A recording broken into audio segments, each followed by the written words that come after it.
بالله من الشيطان الرجيم. بسم الله الرحمن الرحيم. يا أيها النبي قل لأزواجك وبناتك ونساء المؤمنين يدنين عليهن من جلابيبهن ذلك أدنى أن يعرفن فلا يؤذين وكان الله غفورا رحيما. لئن لم ينته المنافقون والذين في قلوبهم مرض والمرجفون في المدينة لنغرينك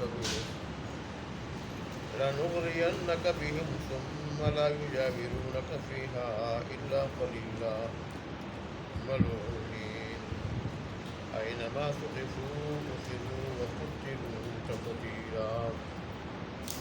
سنة الله في الذين خلوا من قبل ولن تجد لسنة الله تبديلا. صدق الله مولانا العظيم وصدق رسوله النبي الأمي الكريم ونحن على ذلك لمن الشاهدين والشاكرين والحمد لله رب العالمين. کل والی آیات میں اللہ تبارک و تعالی اور اس کے رسول صلی اللہ علیہ وآلہ وسلم کو اذیت پہنچانے کی سزا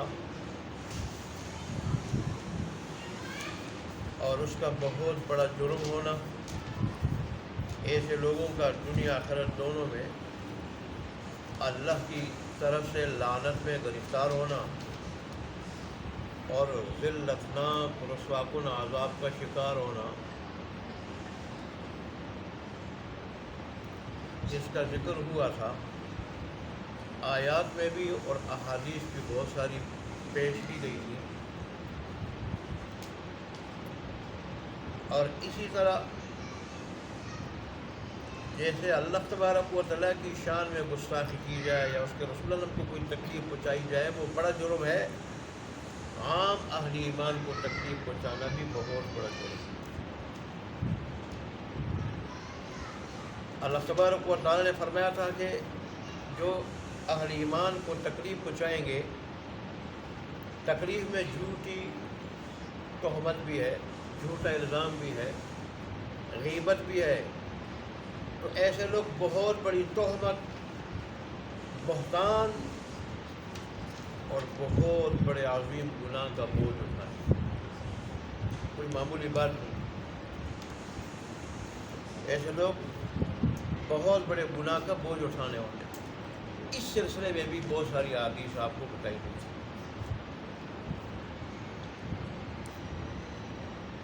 آج کی آیات میں پردے کا حکم ہے. یہ جو منافق لوگ تھے اور یہودی اور بعض شہوانی قسم کے لوگ، ان سے خطرہ تھا کہ کہیں ایمان والوں کو، ایمان والی عورتوں کو چھیڑے نہ. جیسے بعض روایات میں آتا ہے کہ وہ اس وقت گھروں میں انتظام نہیں ہوتا تھا، تو جہاں عام ایمان والی رات کو کہیں کھجور کے باغاتوں میں جو پس جگہ ہوتی تھی وہاں جاتی تھی، وہاں ازواج مطہرات بھی جاتی تھی. اور ظاہر ان کے ساتھ پھر جہاں آزاد عورتیں ہوتی تھی، ازواج مطہرات ہوتی تھی، وہاں پھر لوڈیاں بھی ہوتی تھیں. تو بعض اوباش قسم کے لوگ اور ان میں منافق ہوتے تھے اور یہودی بھی، وہ پھر کیا کرتے تھے؟ چھیڑ چھاڑ کرتے تھے. اور اگر کوئی کہتا، ان سے شکوہ کرتا، تو کہتے ہم تو جو باندیاں لونڈیاں ہیں نا ان سے چھیڑ رہے تھے، ہم تو ان سے چھیڑ رہے تھے. کسی ایمان والے سے اگر چھیڑ چھاڑ بھی کرتے اور اس کا شکوہ تو کہتے یہ غلطی سے ہم نے پہچانا نہیں، ہم نے پہچانا نہیں. کیونکہ پردے کے اعتبار سے دونوں ایک جیسی تھی، ہم نے پہچانا نہیں. تو اس وجہ سے حضرت عمر رضی اللہ عنہ کے دل میں بات پٹک رہی تھی کہ کہیں ازواج مطہرات کے ساتھ کوئی بدسلوکی نہ کر رہے، کیونکہ منافق جو تھے جھوٹے اور اوباش قسم کے کمزور ایمان والے لوگ اس دور میں بھی تھے، تو کہ ابھی نئے نئے اسلام میں داخل ہوئے تھے، اسلام ایمان پوری طرح راسخ نہیں ہوا تھا، اور ایمان سے پہلے شہوانی قسم کے تھے یا اوباش قسم کے تھے، تو عمر کے دل میں بات کٹک رہی تھی کہ ازواج مطہرات باہر جائیں تو پردے کے ساتھ جائیں، پردے کے ساتھ۔ تو اللہ تبارک و تعالیٰ نے سن 5 ہجری میں پردے کا حکم نازل کیا، پردے۔ پچھلی کسی آیت میں اسی صورت میں اللہ تبارک و تعالیٰ نے ارشاد فرمایا تھا کہ ازواج مطہرات گھروں کے اندر رہیں، گھروں کے اندر رہیں، اور جاہلیت اولا کے زمانے کی عورتوں کی طرح بے پردہ ہو کے باہر نہ پھرتی رہے، گھروں کے اندر رہے۔ تو یہاں پہ اللہ تبارک و تعالیٰ نے باقاعدہ پردے کا حکم دیا۔ حضرت عمر رضی اللہ عنہ کی رائے کے مطابق تقریباً 22 جگہ میں قرآن اترا، ان میں سے ایک جگہ یہ بھی، جیسے مقام محمود پہ پہنچے تو آپ نے درخواست کی کہ اللہ کے پیارے رسول کرتا ہے مقام ابراہیم پہ 2 رکعت نفل ادا کروں، تو انہوں نے فرمایا کہ میرا بھی دل کرتا ہے لیکن میں اوپر وہی کا پابند ہوں، وہاں سے اوپر آ گیا۔ بس عمر کا یہ کہنا تھا، اور رسول اللہ صلی اللہ علیہ وسلم کا ارشاد جواب میں فرمانا تھا کہ جبرائیل امین آ پہنچے، اور یہ آیت کیا ہے وَاتَّخِذُوا مِن مَقَامِ إِبْرَاهِيمَ مُصَلًّى، تو مقام ابراہیم کو نماز پڑھنے کی جگہ بنا دو، وہاں نماز پڑھ دیا۔ غزوہ بدر کے جتنے قیدی تھے کافر، سارے اکثریت ایک طرف تھی، اکثریت کے فدیہ لے کے چھوڑ دیا جائے، اور اوپر ان کی رائے تھی نہیں قتل کیا جائے۔ اور جیسے بنی اسرائیل میں جنہوں نے گوشالہ پرستی کی تھی، تو ہر آدمی اپنے رشتہ دار کے سپر ہوا کہ وہ اس کو قتل کرے۔ بھائی جب بھائی کے ہاتھ تو قتل ہوگا، باپ بیٹے کے ہاتھ، بیٹا باپ کے ہاتھ، تو آئندہ کے لیے پھر اس قسم کی جرت نہیں کر سکیں گے کہ اتنی بڑی بغاوت اور گستاخی کرے کہ اللہ کا شریک ٹھہرائے۔ تو ہم بھی ایسا کر دیں کہ جو جس کا رشتہ دار ہے یہ 70 کے 70 قیدی ان کے سپرد کرے اور وہ ان کی گردن اڑا دے۔ لیکن چونکہ اکثریت کی رائے ماننی پڑتی ہے، رسول اللہ نے وہ مان لی اور رب کی طرف سے اختیار بھی تھا، تو پھر اللہ تبارک و تعالیٰ کی طرف سے عتاب آیا کہ آپ نے افضل کو چھوڑ کے غیر افضل کو اپنا لیا۔ ناجائز وہ بھی نہیں تھا، یہ رسول اللہ کا ایک اجتہادی فیصلہ تھا، اور اجتہادی فیصلے میں اگر وہ غیر افضل بھی ہو تو بھی رب کی طرف سے تنبیہ آ جاتی ہے۔ اس لیے تو کہتے ہیں انبیاء معصوم ہوتے ہیں، اگر وہ اپنے اشتہار سے کسی چیز کے معاملے میں کوئی حکم نہ ہو، اشتہار سے فیصلہ کریں اور وہ چیز ٹھیک نہ ہو یا وہ غیر افضل ہو تو بھی رب کی طرف سے تنبیہ آ جاتی ہے۔ اور اللہ تبارک و تعالیٰ نے الفاظ میں ارشاد فرمایا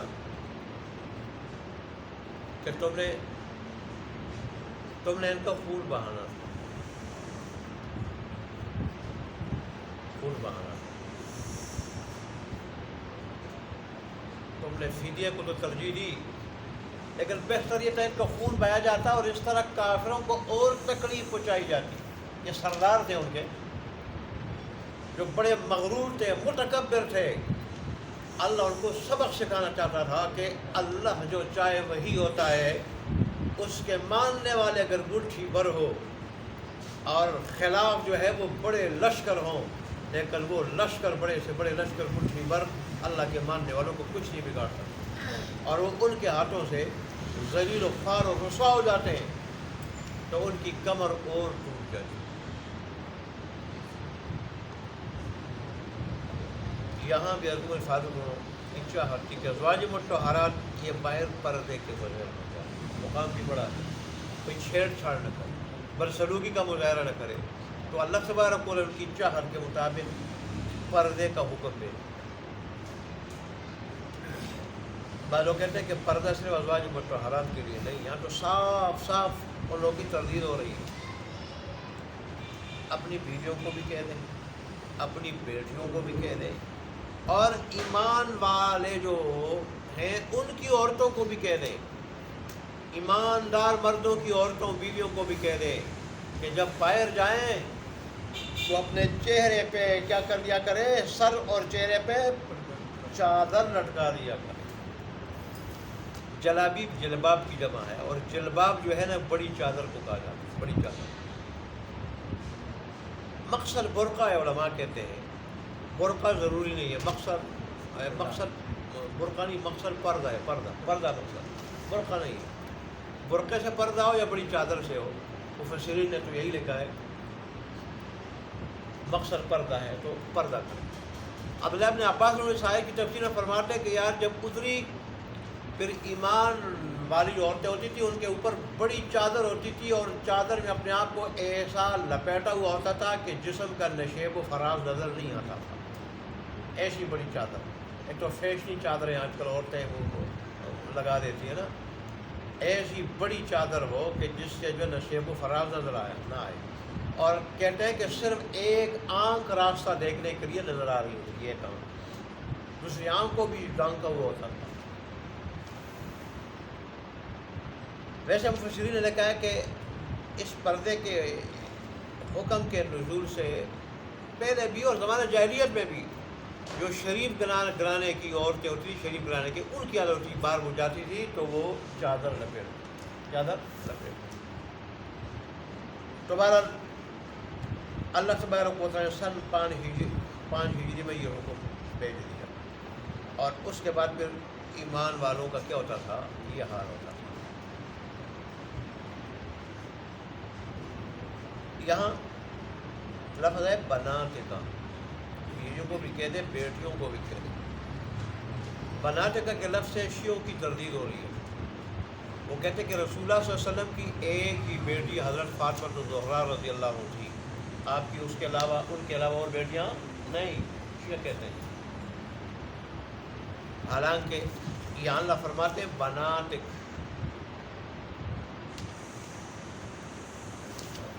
کل بنت کا نہیں، اگر ایک بیٹی ہوتی پھر بنت کا لفظ ہوتا ہے، بنت تو آخر ہے، بنات اس کی جمع ہے۔ فرمایا اپنی لڑکیوں کو بیٹیوں کو کہہ دے۔ اگر شیعوں کی معتبر کتاب اصول کافی میں بھی آج کل شیعہ جو کہتے ہیں اس کے خلاف ہے، اس میں بھی ہے کہ رسول اللہ کی 4 بیٹیاں، حضرت زینب، ام کلثوم، حضرت زینب، رقیہ، ام کلثوم اور حضرت فاطمہ رضی اللہ تعالیٰ عنہ۔ اصول کافی جو ان کی معتبر کتاب ہے اس میں یہ لکھا، لیکن آج کل یہ کہتے ہیں کہ نہیں ایک ہی بیٹی، اور قرآن صاف ان کی کیا کر رہا ہے، تردید کر رہا ہے۔ ایسی آیات اور دلائل ہمارے پاس ہونے چاہیے، کل وہ جو مرضی کہے آدمی خاموش رہے۔ آج مسلمان اس لحاظ سے بڑے کمزور ہیں، نہ وہ قرآن کو دیکھتے ہیں نہ حدیث کو دیکھتے ہیں، نہ قرآن سنتے ہیں نہ حدیث سنتے ہیں۔ تو ظاہر قرآن تب سنیں گے کہ جب کسی ایسی قرآن والی مجلس محفل میں بیٹھے تو اس کا پھر پتہ ہوگا۔ ظاہر ان کی عبادت میں جھوٹ بولنا ثواب ہے، تقیہ جس کو کہتے ہیں تقیہ۔ ایک مرتبہ جھوٹ بولے گا تو اتنا اجر ملے گا، 2 مرتبہ تو اتنا زیادہ اجر ملے گا۔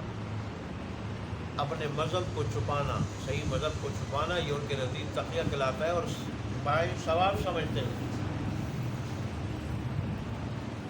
ویسے سنیوں سے یہ بیر بھی رکھتے ہیں اور ان کو گندگی کھلاتے ہیں۔ میں نے کتابوں میں پڑھا ہے، معارف القرآن تفسیر معتبر تفسیر مفتی شفیع صاحب رحمۃ اللہ، انہوں نے لکھا ہے کہ جب ان کی سوٹی ہوتی ہے تو اپنے مردوں میں انہوں نے سوٹیاں رکھی ہوتی ہیں، وہ اپنے مردوں کے پاخانے والے مقام میں وہ داخل کرتے ہیں، اور وہ سوٹیاں پھر سنیوں کو جب کھانا بیچتے ہیں تو اس میں ملاتے ہیں۔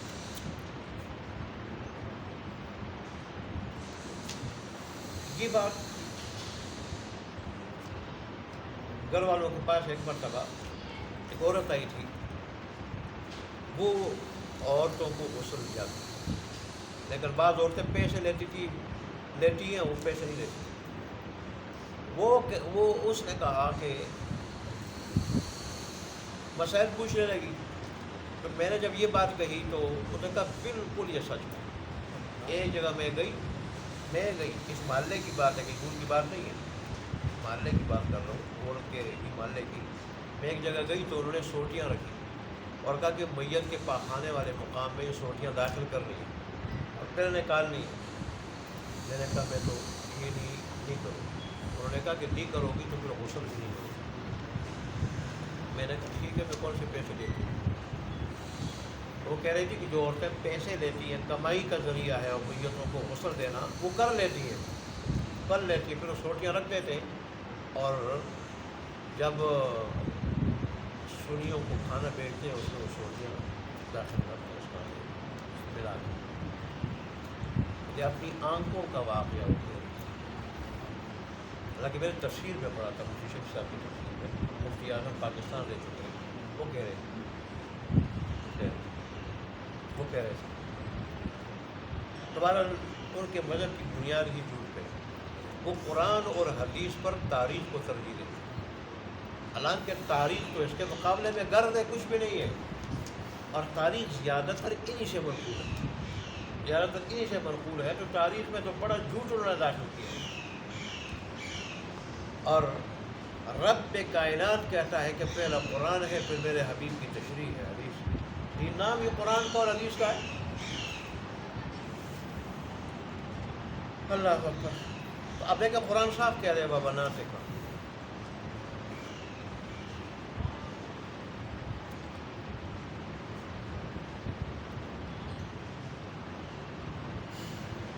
یہاں اللہ تبارک نے اس خدشے کا اظہار فرمایا ہے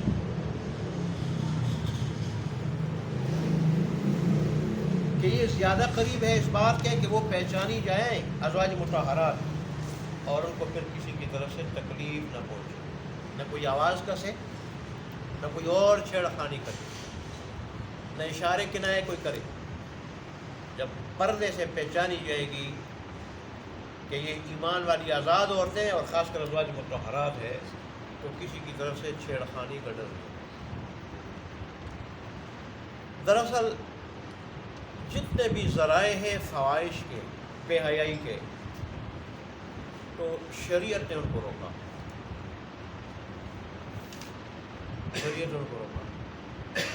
اب دیکھیں نکاح، یہ بھی برائی سے روکنے کا ایک ذریعہ،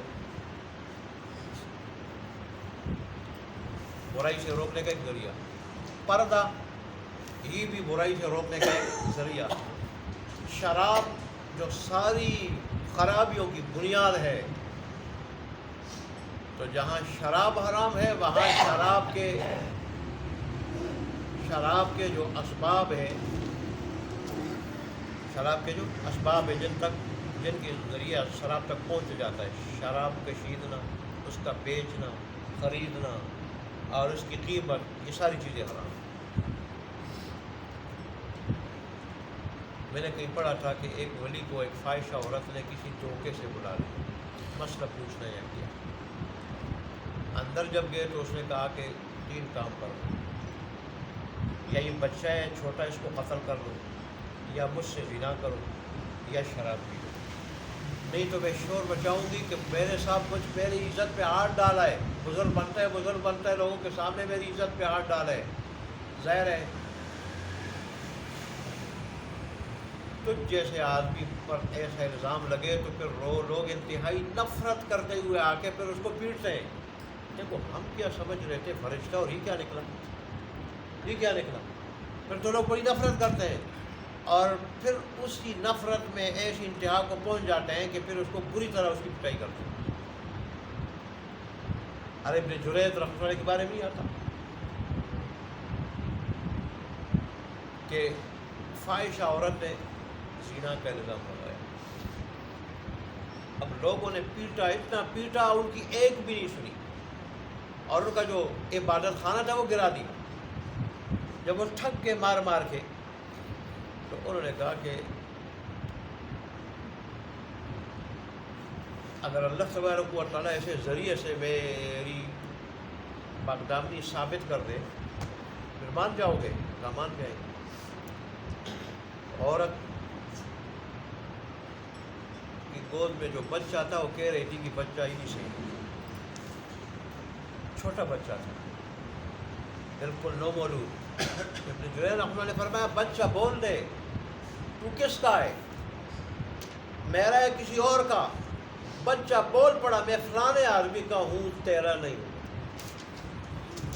پھر بڑے سر جھکا کے سارے بڑے پھر بڑے ظلم کیا تو واقعی بزرگ جب رہا، جس بزرگ کے لیے نومولود بچہ گواہی دے